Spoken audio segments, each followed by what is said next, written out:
La casa tenía una reja pintada con quejas y canto de amor.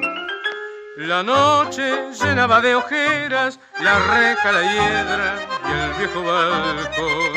Recuerdo que entonces reías si yo te leía mi verso mejor.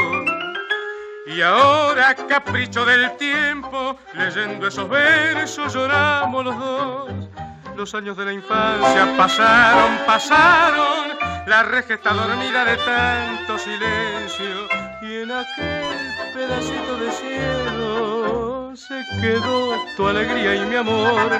Los años han pasado terribles, malvados, dejando una esperanza que no ha de llegar. Y recuerdo tu gesto travieso después de aquel beso robado al azar.